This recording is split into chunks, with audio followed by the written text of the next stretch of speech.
falar de economia e, sobretudo, e um pouco de ecologia, como há aqui especialistas de ambiente, etc., de Graça Viegas, etc., eu desafio-vos a corrigirem e acrescentarem o que eu puder dizer sobre essa área. Sobre economia, vou tentar ser mais ou menos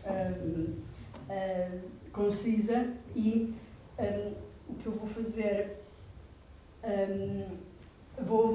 minha apresentação vou falar, portanto, de conceitos de economia aplicáveis ao ambiente, depois vou passar por cima dos conceitos de ecologia, para não dizer tolices, depois vou falar sobre as vulnerabilidades de Portugal e sobre os nossos pontos fracos e pontos fortes, ameaças e oportunidades, e depois vamos então falar como vamos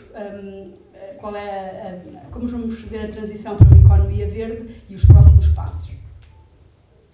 Alguns conceitos de economia verde, o que é uma economia verde? É uma economia que deve-se conseguir um equilíbrio entre objetivos económicos, ambientais e sociais e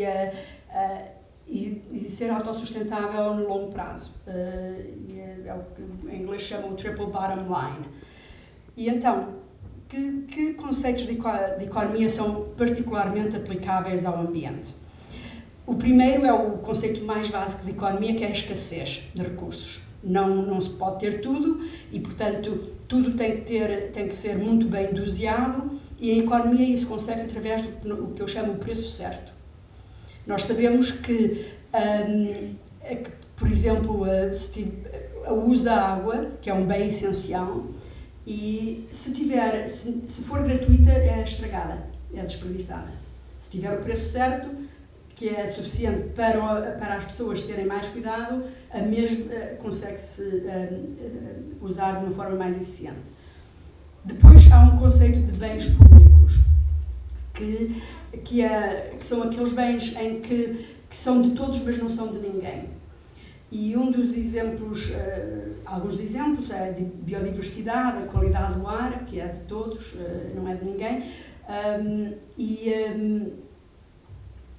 Um dos exemplos que eu trago aqui é o exemplo do bacalhau, que é o nosso fiel amigo, o prato nacional, em que os portugueses pescaram bacalhau durante 500 anos nas águas da Terra Nova,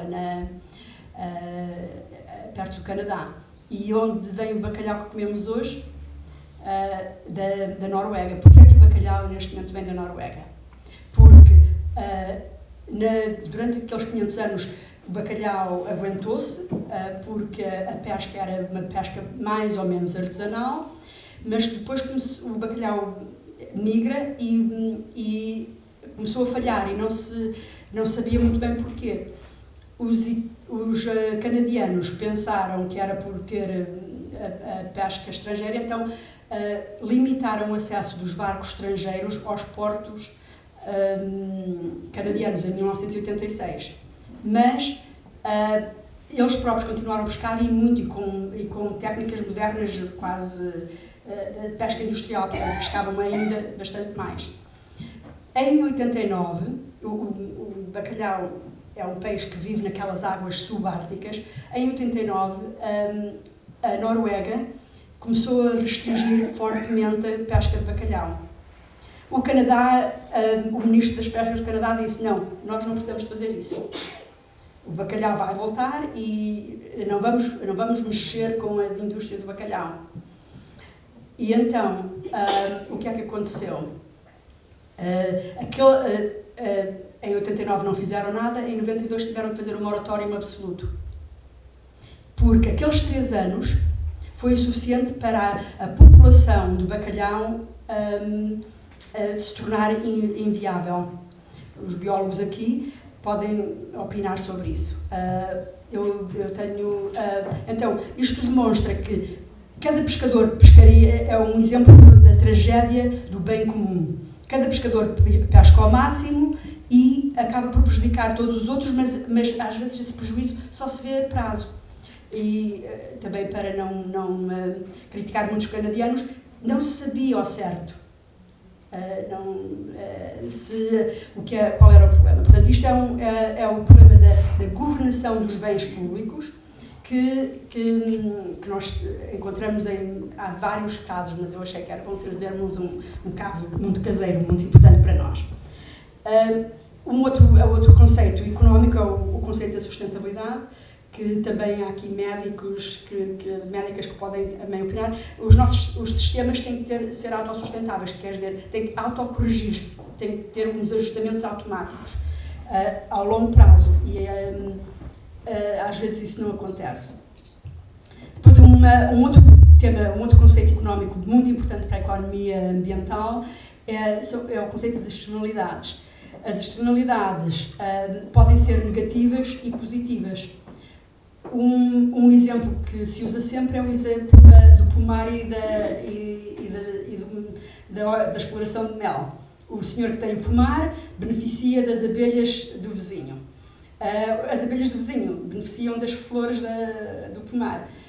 E, portanto, há uma sinergia em que eles não cobram um ao outro, não pagam um ao outro. Mas se não estiverem lá as abelhas, o pomar não é tão produtivo e vice-versa. Portanto, isto são externalidades positivas. Uma externalidade negativa, no mesmo exemplo, seria se o proprietário do pomar começa a usar um inseticida manhoso e dá cabo das abelhas. Portanto, estas questões são muito importantes. Nós temos muitos exemplos deste tipo que vamos ouvir durante o dia. Depois, outro conceito económico que também aplicável à economia verde são as falhas de mercado, em que o mercado não dá os sinais certos, que eu chamo o preço errado, ao contrário do preço certo. Em que um exemplo é as garrafas e as coisas sem tara. A gente compra, leva para casa e o custo da recolha e da reciclagem não está incluído em lado nenhum. Portanto, depois mais 3 conceitos gerais de economia. Um é o conceito de economia de escala, que promove a produção e o consumo em grande escala porque fica mais barato, e isso, por exemplo, implica que nós em Portugal, ainda neste momento que estamos na época das uvas, provavelmente podemos estar a comer uvas quase do outro lado do mundo ou de outro país, porque em Portugal as cenouras francesas chegam a um preço mais baixo que as cenouras locais, por este efeito de economias de escala, porque noutros países as coisas são produzidas em grandes quantidades. Depois, há um outro conceito importante, que é o conceito de sistemas, que eu já referi, de que os sistemas às vezes têm uma série de partes que encaixam e que quando uma parte falha, o efeito negativo ou positivo é sentido no resto do sistema, e que isto tem um conceito ecológico, que é os serviços ecossistémicos. O serviço ecossistémico é quando o vizinho, a montante, planta árvores, eu sofro menos impacto de erosão a jusante. E ele, portanto, está a prestar um serviço dentro do sistema daquela bacia hidrográfica. Finalmente, eu resumia um outro tema, que é a questão de gestão de riscos. E isto é muito importante focar, porque o que é um risco? É uma coisa que nós pressentimos, mas não sabemos ao certo. Por exemplo, nós sabemos que há nuvens, nós sabemos que vai chover, não sabemos se vai ser uma chuva forte ou fraca, se devemos vir de botas ou não, etc. E o exemplo que eu dei do bacalhau era um exemplo dos riscos, em que não sabemos ao certo se os canadianos não sabiam ao certo o que é que ia acontecer com o bacalhau e optaram por deixar andar, em vez de precaver. Bem, obrigadas, portanto, esta...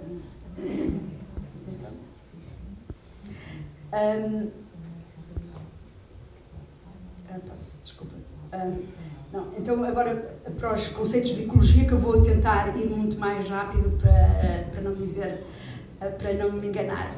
Um conceito muito importante na área ambiental é o conceito de gases com efeito estufa, greenhouse gas, que são vários, mas sobretudo o CO2, e que normalmente são baseados ou são causados pelos combustíveis fósseis e não só.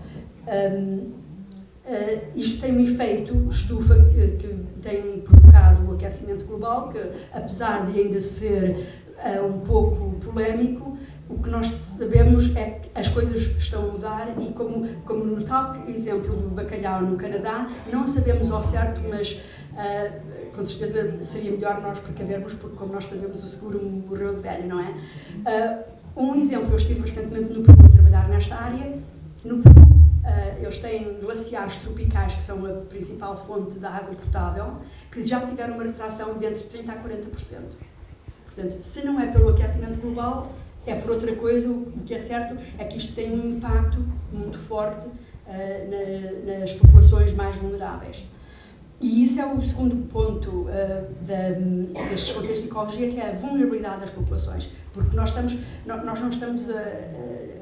que focar em quem sofre, e frequentemente são, em todo lado, nós sabemos que são sempre as populações mais frágeis, mais pobres, que sofrem mais porque têm menos capacidade de adaptar e de evitar e de precaver até estes riscos. Já falei na questão da governação dos interesses coletivos, dos bens comuns, que isso é um conceito também de ecologia,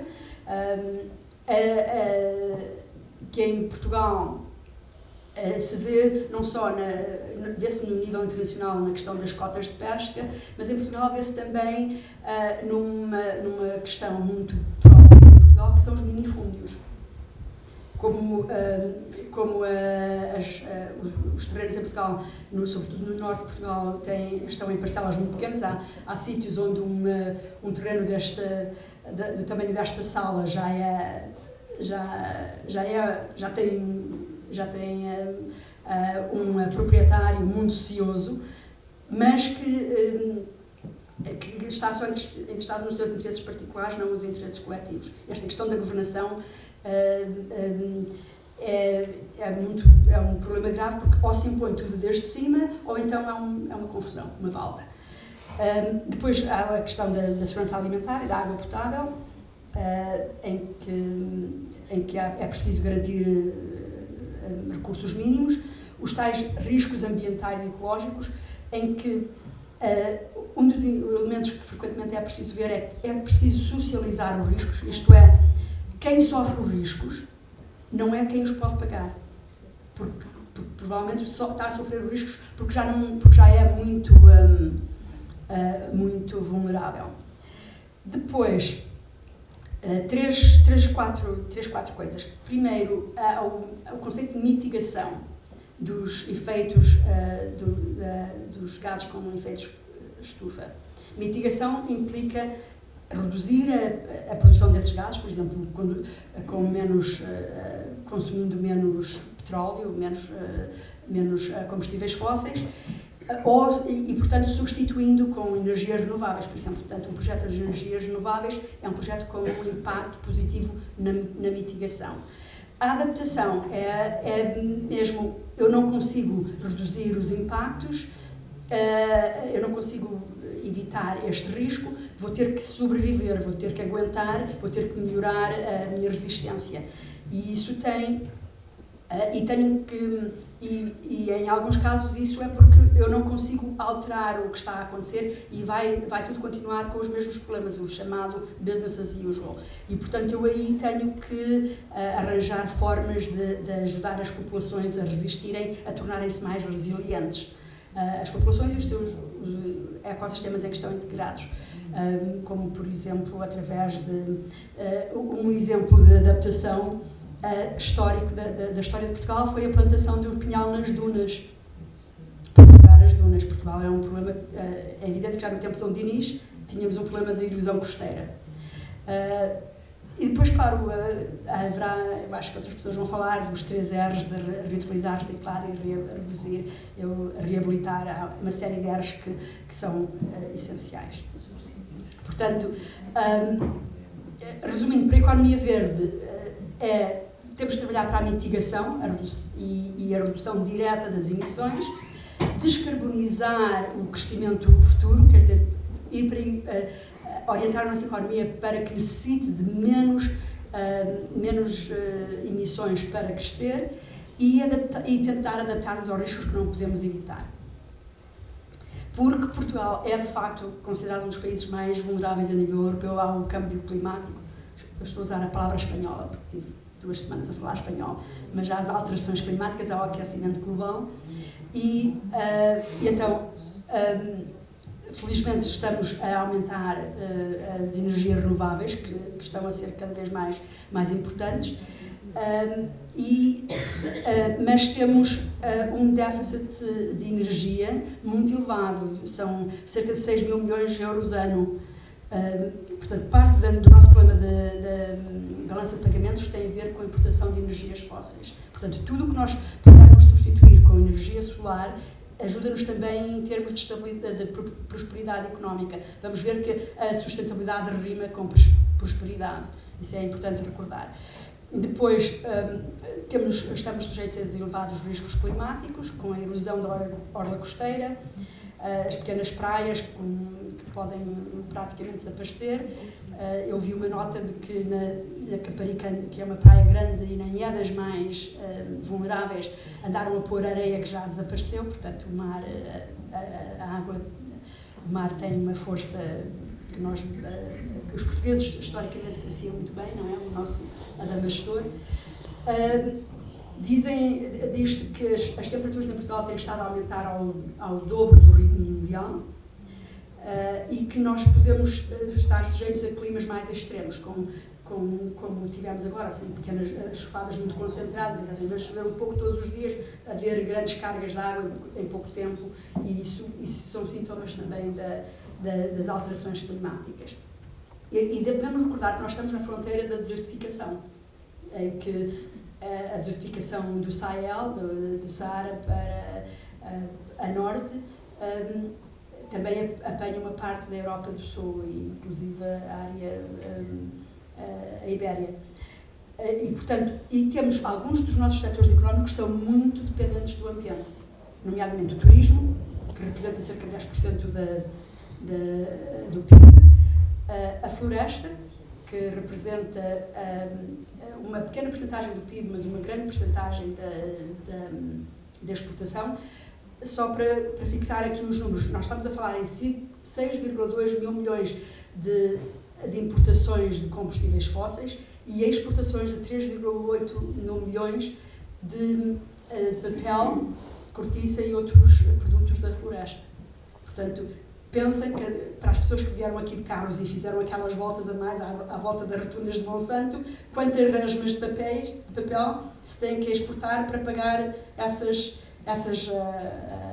viagens, a nossa presença aqui hoje.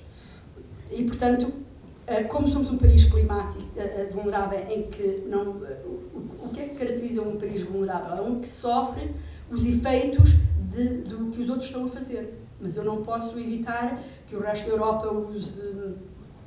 produza gases com efeito de estufa, mas pode-me prejudicar. Então, se eu estou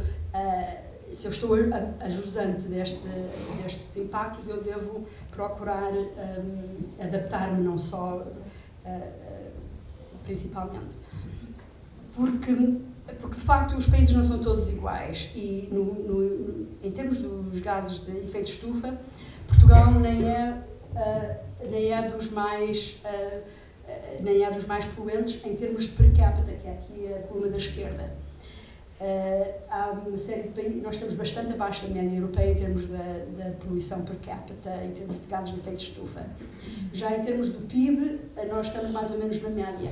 Se repararem, os países que produzem mais gases de efeito de estufa são, sobretudo, os países do norte da Europa, porque também precisam de gastar mais em aquecimento e outras coisas.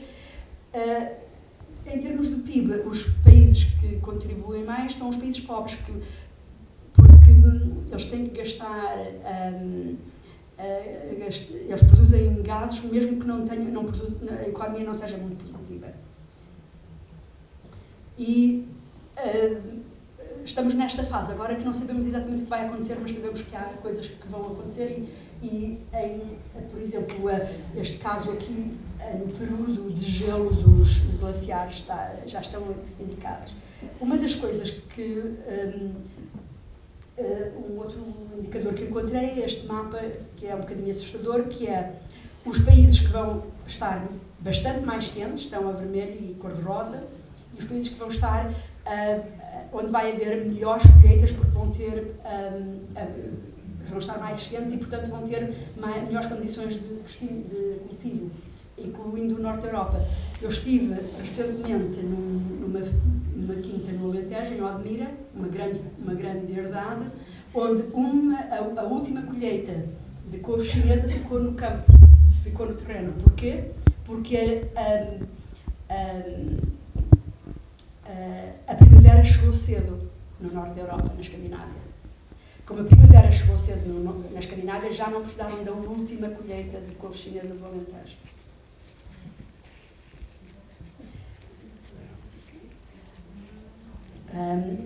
E, portanto, nem sequer os 10 caminhões de tiro que saíam por dia com aquela colheita não saíram com a última. Portanto, um exemplo de análise que se faz frequentemente é o SWOT, a análise dos pontos fortes e fracos. Não vou entrar assim em muito pormenor, porque senão ficamos aqui, mas eu já falei em alguns. Nós, de facto, temos uma boa experiência na energia renovável, isso é um ponto forte. Estamos ainda abaixo das emissões per capita, não precisamos de muita climatização, ainda que a Maria João vai falar sobre isso. Temos bastante boa diversidade, temos 20% do território na rede Natura, e é um país soalheiro e ventoso, portanto podemos aparentemente com a maior irradiação da Europa, que para as nossas convidadas com certeza não acreditam, mas nós sabemos que é verdade. E neste momento temos fundos para financiar projetos nesta área. Os pontos fortes, que eu considero um dos pontos fortes pessoalmente é esta questão dos minifúndios, dos terrenos que estão abandonados. O facto de termos um país relativamente montanhoso, eu estive na Dinamarca e anda toda a gente de bicicleta, aqui em Lisboa são raras as bicicletas que se vêem. Temos coisas como o congelamento de rendas desde 2010, desde 1910, que tem levado à desertificação dos centros históricos, onde podíamos ter algumas eficiências. E, portanto, somos um grande importador de artigos importados que trazem carbono e temos coisas como, por exemplo, perdas de 40% na água potável. Eu pensava que era mais baixo, este último número de 40% é muito elevado, portanto, é um ponto, uma coisa que se pode resolver. E aqui eu terminava esta parte dos pontos fracos só para comentar uma coisa. O sistema está todo montado para importar gás e petróleo. Temos os molhos em Sines e tudo isso. Não temos as linhas de transmissão para exportar energias renováveis para a Europa. E isso é uma das... Porquê? Porque não tínhamos tido e agora isso não depende de nós. As ameaças, as vulnerabilidades que já mencionei, portanto, eu aqui acrescentava mais uma coisa que é, nós somos muito dependentes de alimentação importada. Somos um país que importa mais alimentos per capita na Europa, ou um dos mais... E, portanto, isso, para comer, quando nós comemos uma maçã que vem da França ou do Chile, estamos a contribuir mais para os gases de efeito de estufa do que se comêssemos uma maçã da beira alta da minha terra. Aproveitem. As oportunidades que nós temos é, de facto, há uma grande oportunidade agora, que é tributar o carbono para que o carbono tenha o preço certo. Recordem-se aquele primeiro conceito, de maneira que esse dinheiro seja usado para financiar, não é para usar para gastar em outras coisas, mas essa tributação deve ser consignada para efeitos de adaptação.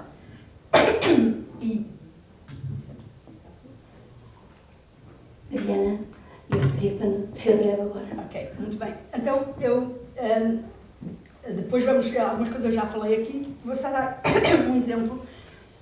Na área da floresta, nós temos a Porta Social a dizer que precisam de mais árvores e temos uma senhora, a tia Céu, lá na minha aldeia, que tem aquele terreno cheio de silvas, que é do tamanho desta sala, e eu digo porque é que não vende, ela tem 80 anos, não vai fazer aquilo para nada, e ela diz que as silvas não pedem pão, está muito bem como está. Portanto, a transição para a economia verde implica nós todos temos que fazer o nosso papel, quer como consumidores ambientalistas, e eu pus aqui, como os bancos têm que financiar os projetos mais eficientes, os educadores para a sensibilização, eu pus aqui a sociedade civil e pus o Estado em último lugar, porque eu considero que o Estado há de fazer aquilo que nós pressionamos o Estado para fazer, não podemos estar à espera que seja o Estado a fazer algo nesta área. Os setores principais, o que é preciso fazer é nas energias renováveis, na eficiência energética, os transportes, vamos falar um pouco vamos ao longo do dia falar um pouco destas questões de transportes mais eficientes, a gestão de resíduos, a gestão da água, que eu falei, a reduzir de 40% é muito importante, as perdas, e uma coisa importante também é a proteção civil. A proteção civil tem que melhorar a sua prestação e tem que estar mais atenta a isto, como vimos nas inundações que tivemos em Lisboa este ano, apanharam toda a gente desprevenida e não pode ser. Um dos instrumentos de gestão que temos, de facto, é a fiscalidade verde, que agora está a ser falada. Está-se a falar em aplicar, portanto, taxas e impostos sobre o carbono, sobre os sacos plásticos, etc. Mas esse dinheiro para já é suposto ir para as receitas gerais. Eu acho que esse dinheiro devia estar consignado a aplicações verdes e não ir para... Porque o Estado, como sabem, quanto mais dinheiro tem, mais gasta. Não tem e também o financiamento verde, quer dizer, orientar o crédito que há para projetos verdes e não projetos de importação de automóveis, que é o que está a acontecer.